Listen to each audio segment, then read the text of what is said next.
Host the ultimate backyard barbecue with Whole Foods Market. It's the hot grill summer event through July 16th with sizzling sales on no antibiotics ever boneless beef ribeye steak and beef New York strip steak. Plus, check out sales on sustainable wild-caught Alaska sockeye salmon, organic strawberries, and more. In a hurry? Choose grab-and-go favorites like picnic salads and sushi, plus plenty of cooler-friendly beverages. Make it a hot grill summer at Whole Foods Market.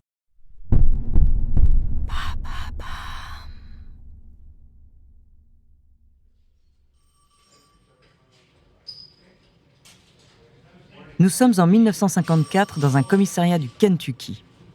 Un policier du nom de John Martin croule sous la paperasse. L'après-midi lui paraît interminable. Il n'a qu'une hâte, terminer sa journée et se défouler à la boxe. Alors qu'il s'imagine déjà sur le ring, un cri d'enfant rempli de rage le sort soudainement de sa rêverie. Un enfant de 12 ans rentre avec fracas dans le commissariat. Le petit est tellement furieux que Joe ne comprend pas bien la situation. Il lui demande de se calmer et de s'expliquer. Le gamin continue de s'énerver. On vient de lui voler son cadeau de Noël, un superbe vélo rouge et blanc. Il compte bien se venger du voleur et lui donner une raclée. Joe est intrigué par la fougue de ce jeune homme. Il n'a jamais vu autant de détermination dans le regard de quelqu'un. Ce que Joe ne sait pas encore, c'est que les mots qu'il va prononcer vont fortement impacter la destinée de ce jeune Afro-Américain qui s'apprête à devenir l'une des plus grandes légendes de l'histoire des sports.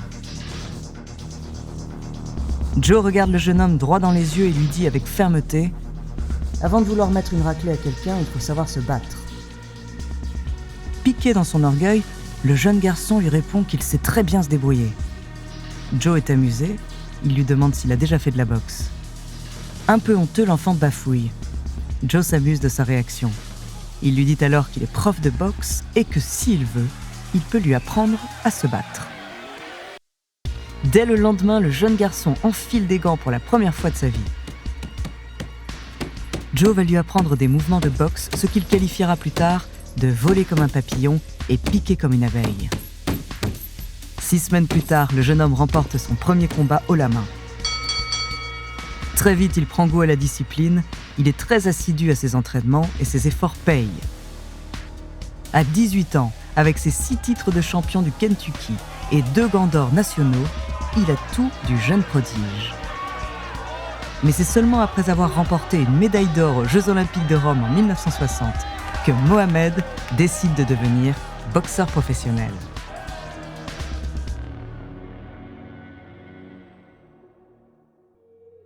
Bonjour, je suis Andrea, bienvenue dans True Story.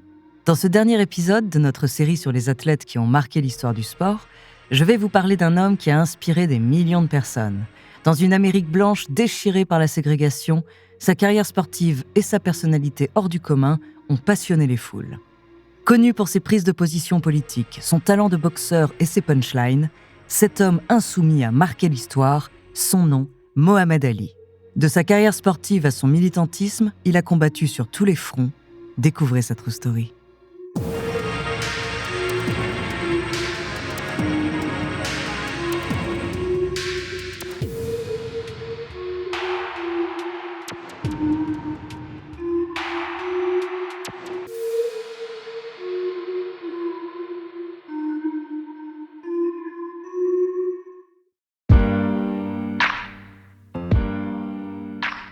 Mohamed, qui dans sa jeunesse s'appelait Cassius Clay, est né en 1942 à Louisville, dans le Kentucky, en pleine ségrégation. Malgré le fait qu'il venait d'une famille modeste, ses parents ont toujours pu lui offrir une bonne éducation.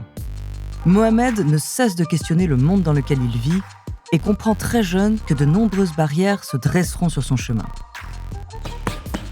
Ces barrières, il va rapidement les renverser en croyant en son talent et en se lançant corps et âme dans la boxe, tout en faisant preuve d'un certain franc-parler. Effronté, il n'a jamais sa langue dans sa poche.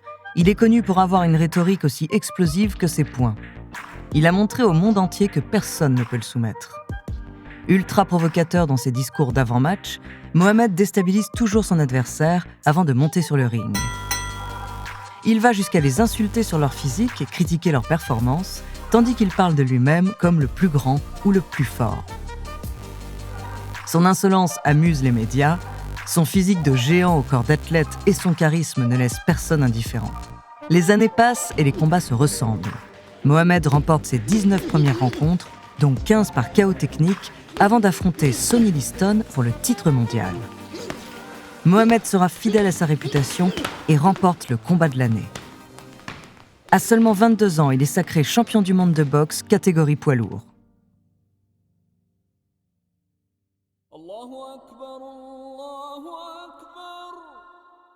Au lendemain de cette victoire, le jeune champion annonce sa conversion à l'islam. Depuis plusieurs années, Mohamed fait partie de la controversée Nation of Islam, une organisation nationaliste qui défend que l'islam est la seule véritable religion des Noirs. Mohamed change alors de nom. Jusque-là nommé par tous Cassius Clay, il se débarrasse de cet héritage du passé d'esclave de ses ancêtres afro-américains et il devient officiellement Mohamed Ali. Mais ce passé va le pourchasser au moins jusqu'au 6 février 1967, 3 ans après son changement de nom. C'est la date d'un combat d'anthologie. Ce soir-là, Mohamed affronte Ernie Terrell. Quelques heures avant le match, Ernie provoque Mohamed en pleine interview. Il l'appelle par son ancien nom, Cassius Clay. Mohamed est furieux. C'est avec un regard débordant de colère qu'il dit fermement à son adversaire « Mon nom est Mohamed Ali, et tu vas le prononcer. »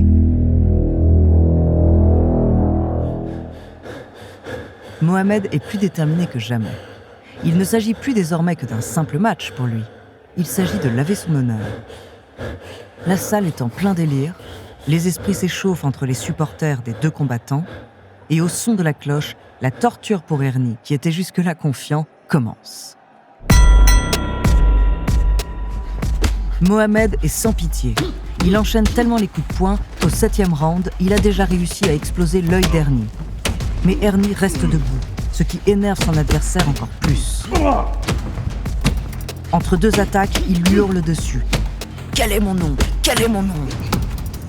Le public en liesse assiste à un vrai massacre. Au bout du 15e round, l'arbitre libère enfin Ernie de son calvaire. Celui-ci est en sang et tient à peine debout. Mohamed Ali est vainqueur.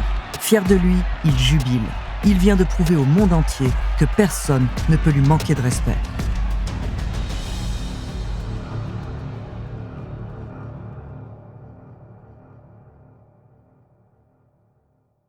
Host the ultimate backyard barbecue with Whole Foods Market. It's the Hot Grill Summer event through July 16th with sizzling sales on no antibiotics ever boneless beef ribeye steak and beef New York strip steak. Plus, check out sales on sustainable wild-caught Alaska sockeye salmon, organic strawberries, and more.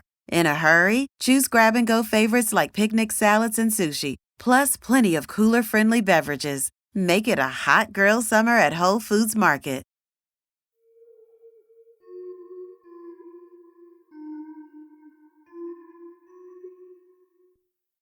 Alors qu'il est au sommet de sa carrière, le 28 avril 1967, Mohamed est appelé sur le front de la guerre du Vietnam. Mais celui-ci refuse de partir. Il est la première figure américaine avec une telle notoriété à exprimer son opposition. Il prononce alors ces mots. « Aucun Viet Cong ne m'a appelé nègre. Je ne vais pas aller à 10 000 miles d'ici pour aider à assassiner et brûler une autre nation pauvre simplement pour perpétrer la domination des esclavagistes blancs. » Adulé par certains, mais vivement critiqué par d'autres, sa décision fait couler beaucoup d'encre. Le 20 juin, Mohamed est au tribunal. Il attend le verdict du procès pour son refus d'être incorporé à l'armée.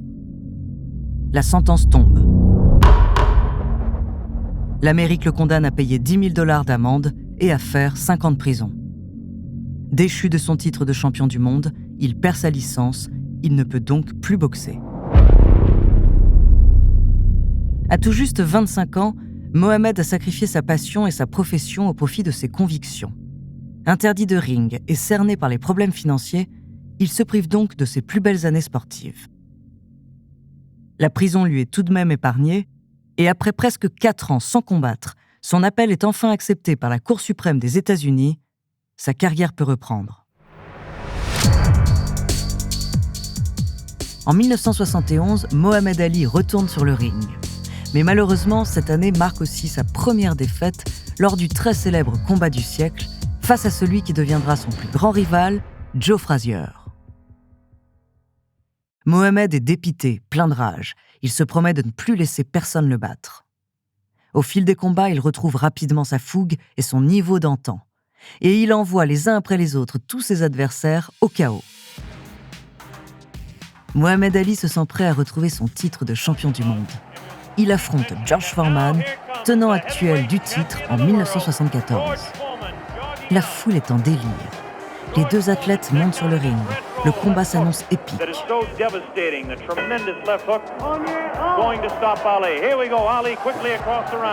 George ne laisse pas le temps à Mohamed de réfléchir et l'attaque directement. Mohamed est déstabilisé et se retrouve à devoir encaisser les coups déchaînés de son adversaire. Mais à force de tout donner, George est à bout de souffle et perd sa vigilance. Mohamed en profite pour montrer tout son talent. Il enchaîne les coups et ne laisse aucun répit à son adversaire qui tente tant bien que mal de les esquiver. George est à bout de force, mais Mohamed ne se laisse pas attendrir. Il est venu pour le titre de champion et il ne repartira pas sans. Mohamed finira par lui porter le coup fatidique. Il envoie de toutes ses forces un crochet du droit. Son adversaire finit couché sur le tapis.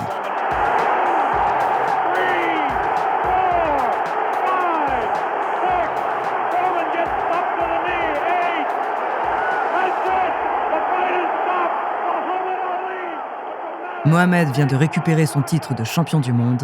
Sa légende perdure. I told you, all of my critics, I told you all that I was the greatest of all time when I beat Sonny Liston. I told you today, I'm still the greatest of all time. Never again defeat me. En 1984, après des années de combats acharnés et un nombre impressionnant de victoires, Mohamed, alors âgé de 42 ans, apprend qu'il souffre de la maladie de Parkinson. La maladie va définitivement stopper sa carrière sportive, mais elle n'arrêtera pas le mythe Mohamed Ali. Le boxeur a tellement marqué son époque qu'en 1990, en pleine guerre du Golfe, George Bush lui demande de se rendre en Irak pour négocier la libération d'otages américains.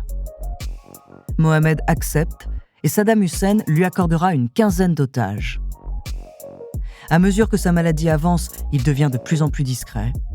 Et le 3 juin 2016, son visage envahit les médias, le monde apprend sa mort, mais Mohamed Ali a marqué son temps et reste éternel dans l'histoire de l'humanité.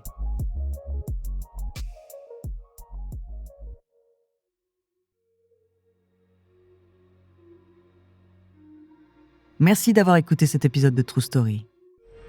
Dans le prochain épisode, je vous parlerai d'une créature légendaire qui fait partie du folklore asiatique. Mais en attendant, si cet épisode vous a plu, n'hésitez pas à laisser des commentaires et des étoiles sur votre appli de podcast préféré.